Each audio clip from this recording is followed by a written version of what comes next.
Okay, baba na tayo. Tuloy lang natin. Hanapin natin yung karugtong niya. Tuloy lang.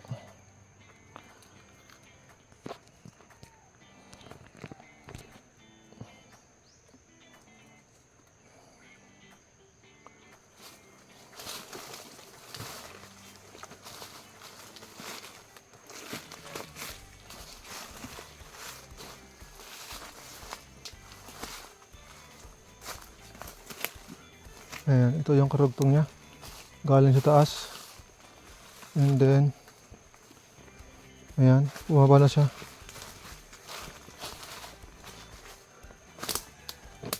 Ayan.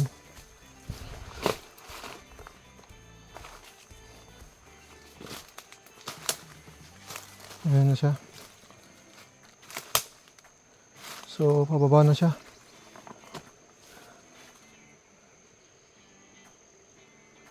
Ayan. So, bumaba na siya sa malaking bato na to. At yung bato na yan, letter D po yan, napakalaking D. Okay.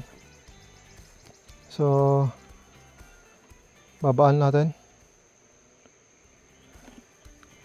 Baba tayo.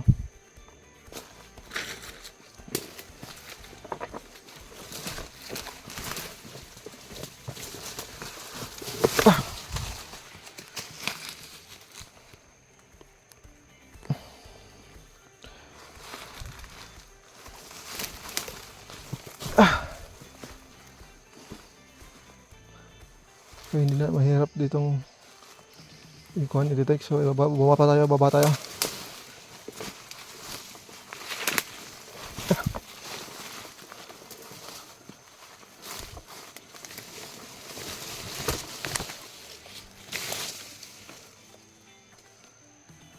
So, ito.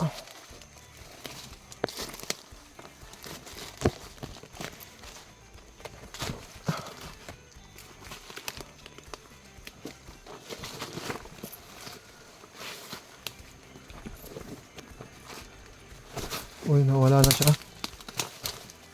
siya. Ibig sabihin, lumampas na tayo. Nalampasan na natin.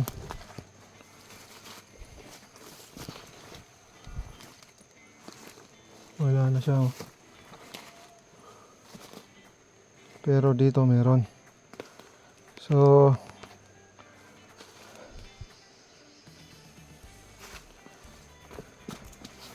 dito meron.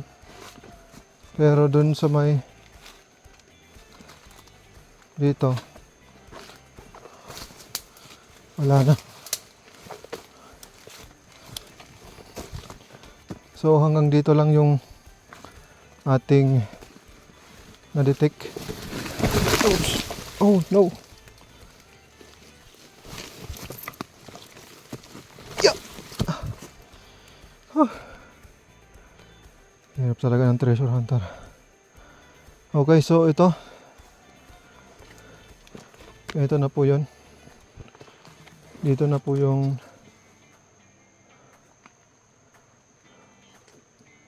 so hanggang dito na po. Ito yung dulo na niya. Okay.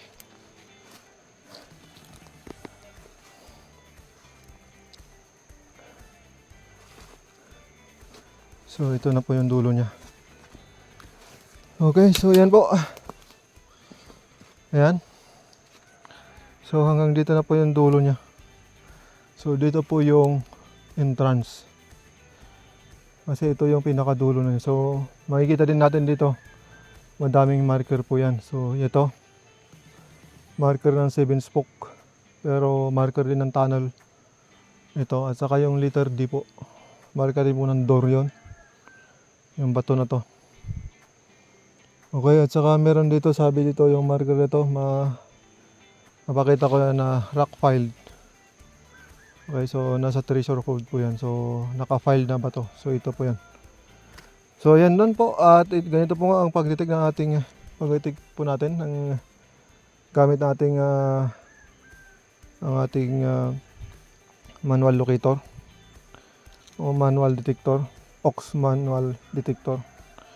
So ito yung pinaka entrance. Ito po yung entrance. So sarado. Mapapansin niyo po yung kahit yung shape ng bato na yan, oh. Yan. So yan po ay arc po yan. Nag-arc siya and then may pinatong na bato dun. Ayan. Oh, pinatungan yung ulo niya. Okay, so yan. Ibig sabihin tunnel din po yan. At saka dito po yung entrance. Okay, so yan. Yan po ang ating detection po ngayon. At maraming salamat po sa pagsubaybay. At salamat pa rin sa Diyos kasi sa safety ng binibigyan niya sa bawat isa. So maraming salamat po. God bless to everyone.